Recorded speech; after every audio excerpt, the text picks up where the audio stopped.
Hello everyone, Big Sam here, and today we're going to be working on building Gauss Prime, and we're going to learn how he is the jack of all trades, but at the same time, the master of every single one.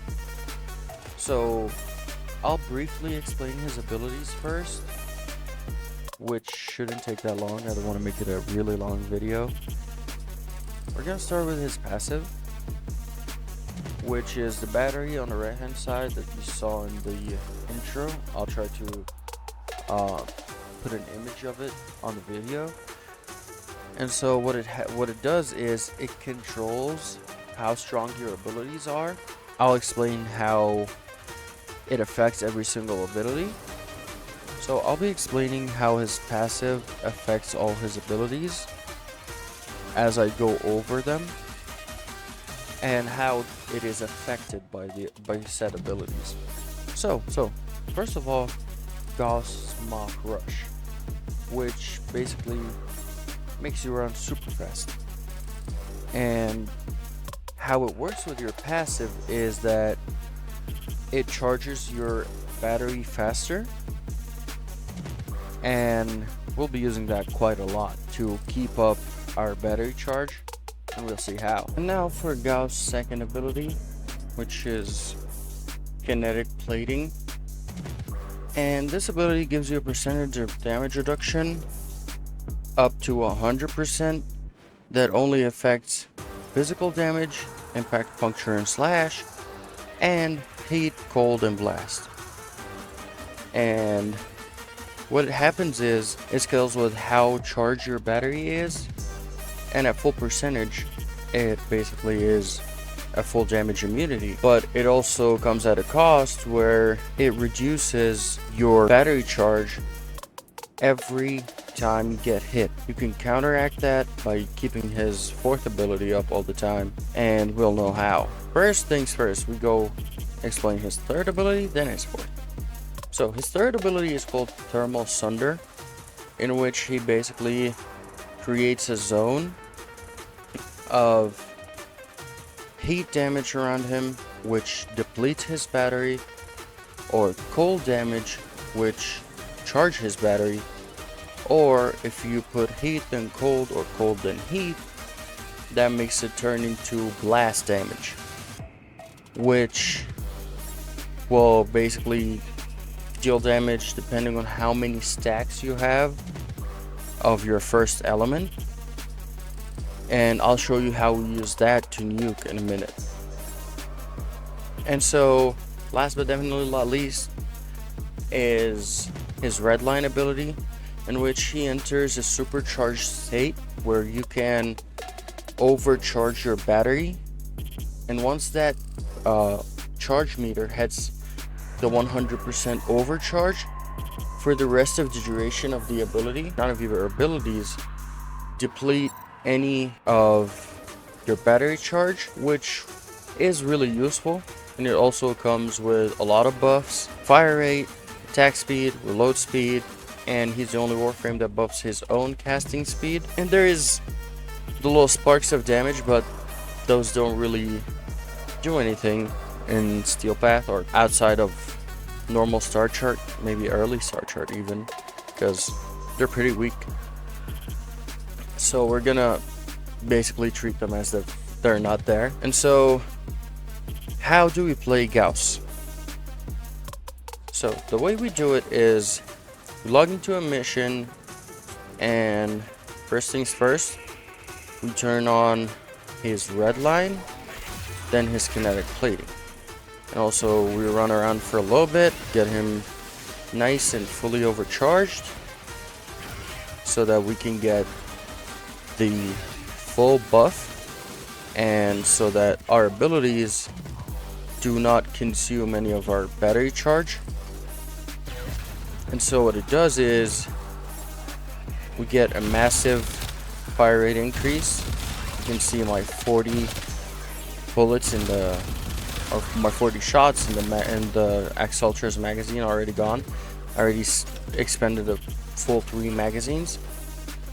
And it also makes it so we cast thermal sunder a lot faster, and you can see heat thermal sunder doesn't take any of our battery charge. And it also adds an extra little bit that's super important, specifically for thermal charge. I'll go recharge it again. I'll show you how that works. Okay, so what happens when we are fully charged is thermal sunder stacks the damage, and it armor strips and deals blast damage. So what we do if we want to room nuke, we just spam heat thermal sunder, and then we break that with cold, and voila, everyone's gone.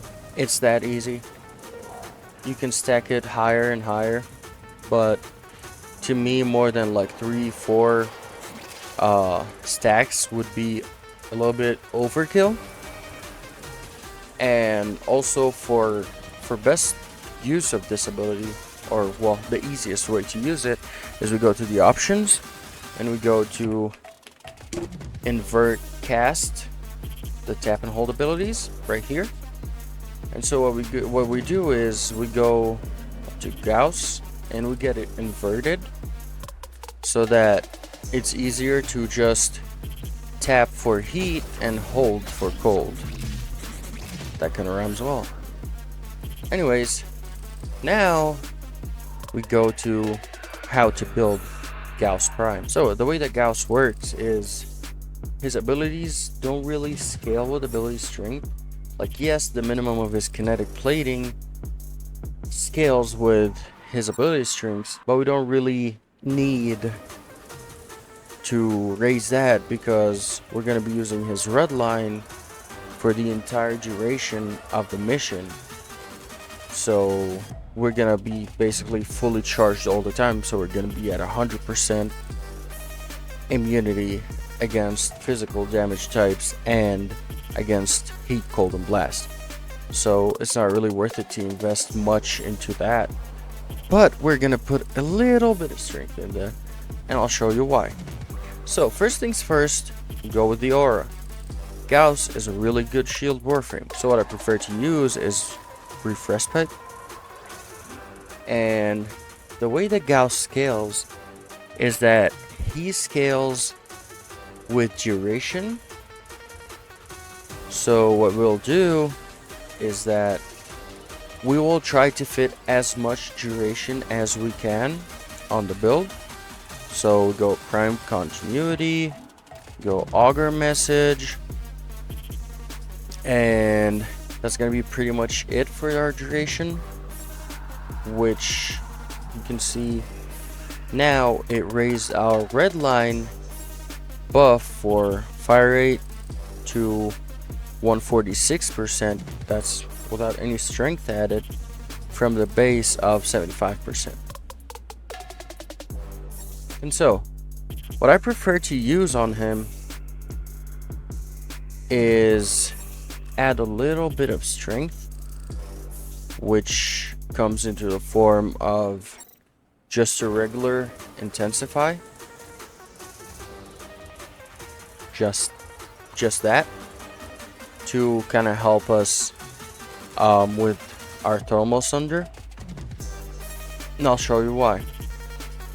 So right now, thermal sunder, it scales off of strength a little bit. So what I do is I use intensify, and again, I said that Gauss is a shield warframe. Yes, he is, but we're going to be using Archon Vitality. And why are we using Archon Vitality for, you might say? So you remember how we nuke with thermal sunder? By stacking heat, and then we break it off with cold. And what Archon Vitality does, and the reason we use it, is that heat status effect will double proc if we apply it using our abilities. So that gives us double the damage with the same energy cost. And so what I use after that is that we're going to be spamming a lot. So I prefer to have a flow on him. And I usually use 2 of his augments, Mach Crash, so that it turns me running into a wall over and over from me not being able to guide my Warframe through the map to me grouping the enemies together.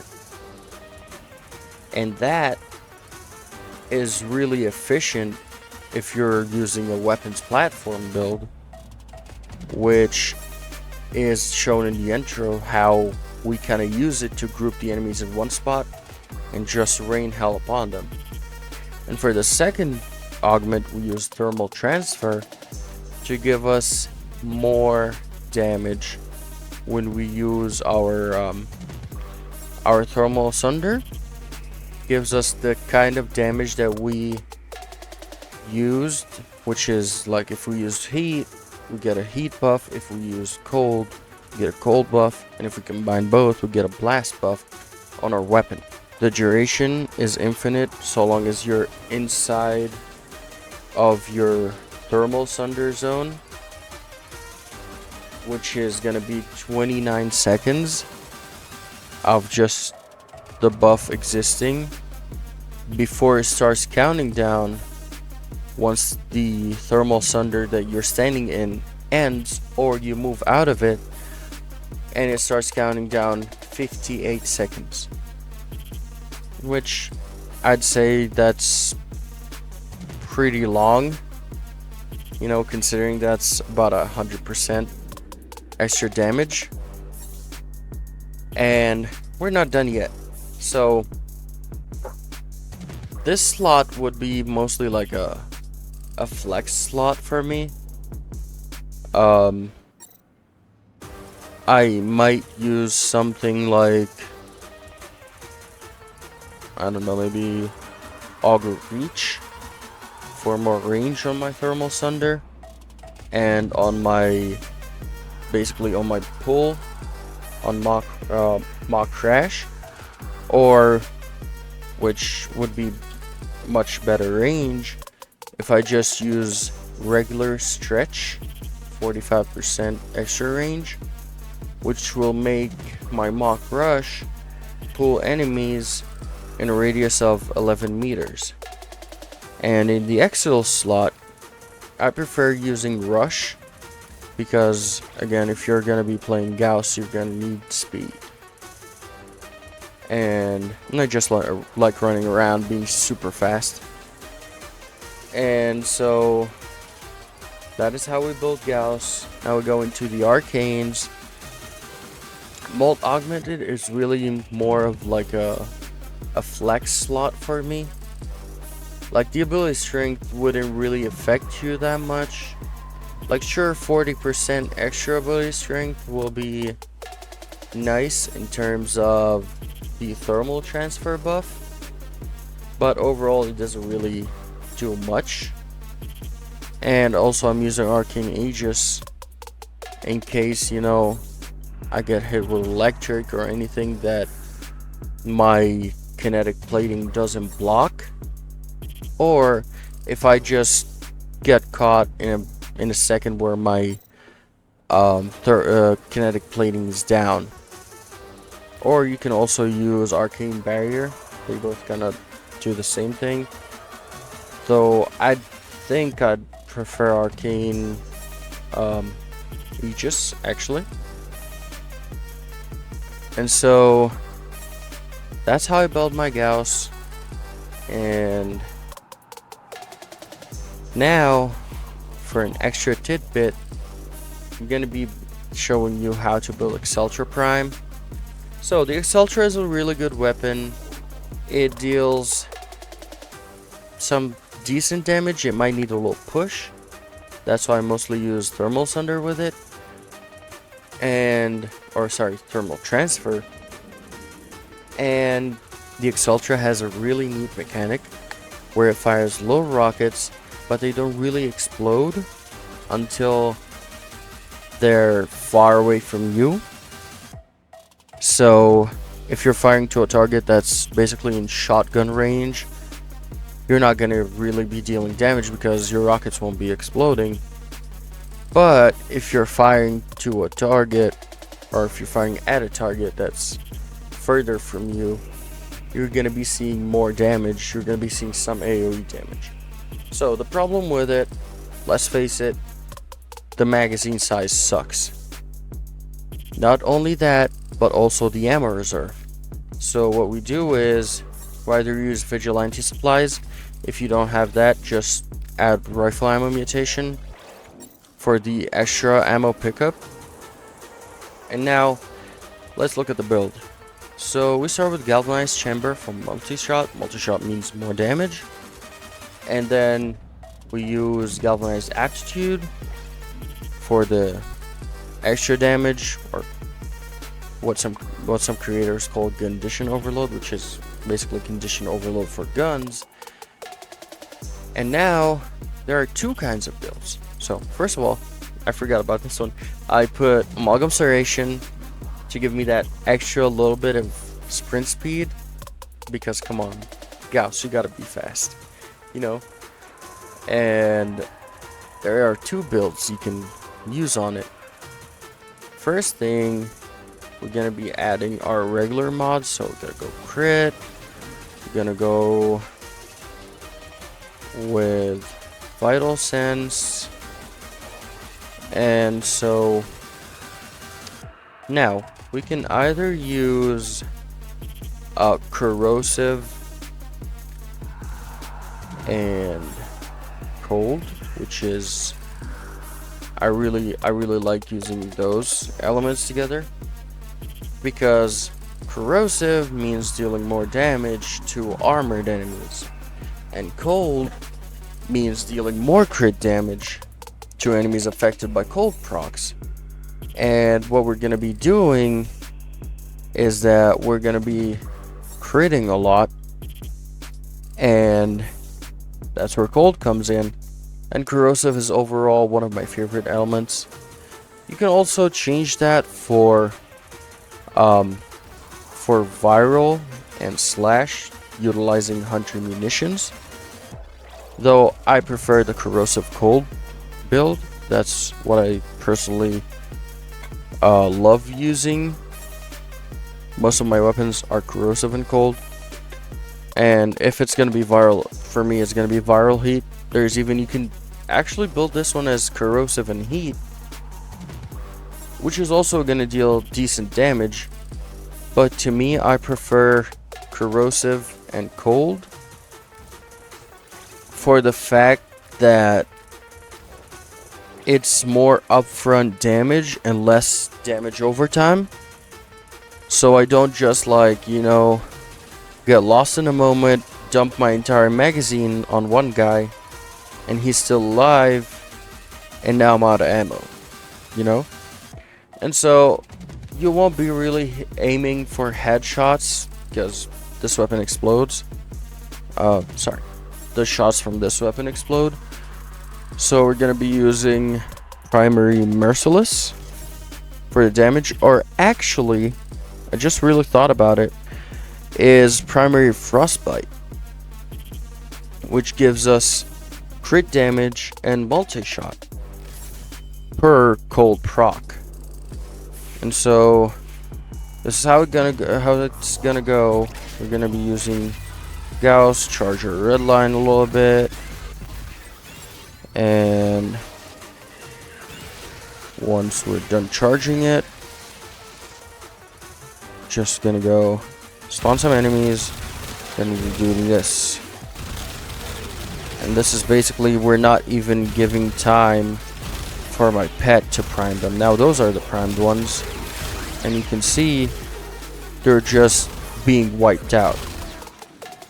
I'll add a screenshot of the build in the end of the video so y'all can copy it, because I was really trying to rush it because I don't want to make the videos like be too long for you guys. So that's it for today's build. Want to hear your thoughts about it? You can leave a comment.